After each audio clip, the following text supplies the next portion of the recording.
Both are coming का negative term बताओ, तब उस टाइम कहा था मैंने डिस्ट्रीब्यूटिव प्रोनाउन देखना, तब आपकी समझ में आएगा कि ये बोथ आर नॉट कमिंग नहीं होता, नाइदर इज कमिंग होता है। क्यों होता है जरा आज देखिए।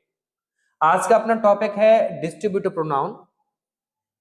डिस्ट्रीब्यूटिव प्रोनाउन होता क्या है, एक्चुअल में डिस्ट्रीब्यूट करते हैं हम चीजों को बांटना, डिस्ट्रीब्यूट करना डिस्ट्रीब्यूटिव प्रोनाउन है। कभी कभार ऐसा होगा बांटने के लिए कम से कम अपने पास दो चीजें चाहिए, कम से कम दो चीजें, और अधिकतम कितनी भी हो सकती हैं, या तो हम दो में से बांटेंगे या फिर ज्यादा में से। तो दो भागों में बांटा है, दो में से चीज बांटना और ज्यादा में से। जैसे एक है आइदर,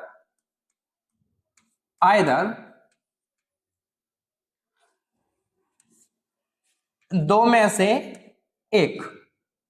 आइदर क्या है, दो में से एक। इसी का दूसरा नेगेटिव टर्म है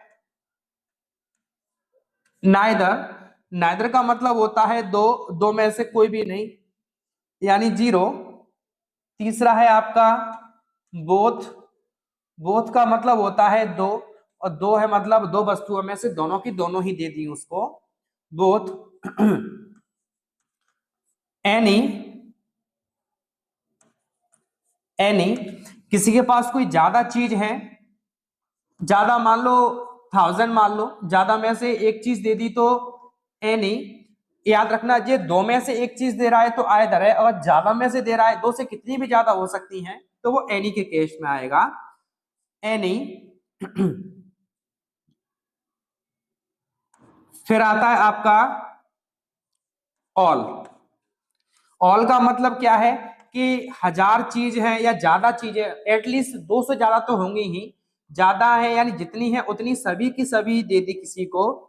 और लास्ट वाला टर्म है नन, NONE, नन। नन मतलब कोई भी नहीं, ज्यादा चीज है, ज्यादा में से कोई भी चीज नहीं है तो वो नन हो गया। याद रखना इस प्रकार बांटते हैं, आइदर दो में से एक, नाइदर दो में से जीरो, बोथ दो में से दोनों की दोनों, एनी ज्यादा में से एक लेकिन दो से ज्यादा, ऑल जितनी है उतनी सभी के सभी, और नन ज्यादा में से जीरो। इस बात को याद रखना। अगर ज्यादा में से दो में से एक चीज है, एक है तो सिंगुलर मानी जाएगी, जीरो इसको भी सिंगुलर मानेंगे, और दो तो प्लूरल मानते ही हैं। फिर ये भी एक है तो इसको भी सिंगुलर मानेंगे, और ज्यादा है सभी के सभी तो प्लूरल, और इसको भी सिंगुलर के केस में रखा जाता है। ठीक, जैसे आइदर कहा, दो लोगों की पार्ट मतलब दो लोगों का नौता आया जिसमें से एक को बुलाया गया था किसी को, तो आइदर आ जाएगा उसमें आइदर ही और शी, या तो तुम आ जाओ या फिर तुम आ जाओ, दो में से एक। नाइदर दोनों में से कोई भी नहीं आ जा, neither of my friend is coming, दोनों में से कोई भी नहीं आ रहा है। बोथ दोनों की दोनों आ गई, वो तो बोथ आर कमिंग। एनी ज्यादा है जितने भी हैं उसमें से एक की बात करेगा, ऑल सभी के सभी, all the students have come, सभी छात्र आ गए। नन, नन का क्या है, ज्यादा में से जीरो। जैसे हमने पेपर में एक ऑप्शन आता है, जैसे तीन ऑप्शन दिए, चार ऑप्शन में से तीन दिए होते हैं, और चौथे में लिख देते हैं नन ऑफ दिस, इनमें से कोई नहीं, तो वहां पर एटलीस्ट दो से ज्यादा तो होती ही है।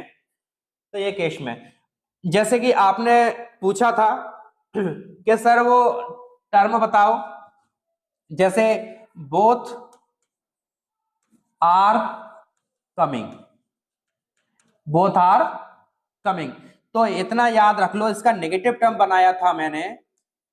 बोथ का मतलब दोनों की दोनों आ गए, और नेगेटिव में मतलब मना करेगा, दोनों में से कोई नहीं आएगा, दोनों में से कोई नहीं आएगा।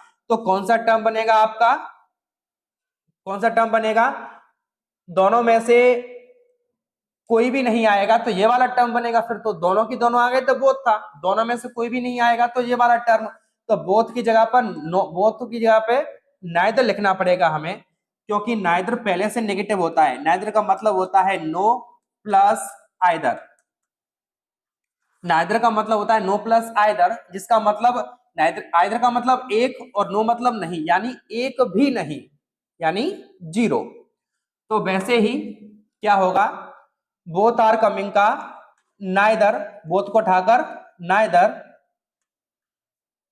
नाइदर बोथ तो प्लूरल था इसलिए आर लगा, नाइदर सिंगुलर यूज करता है इसलिए इज आएगा, कमिंग का कमिंग रहेगा।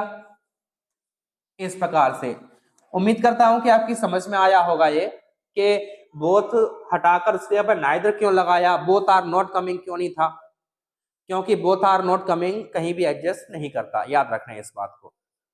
Thank you.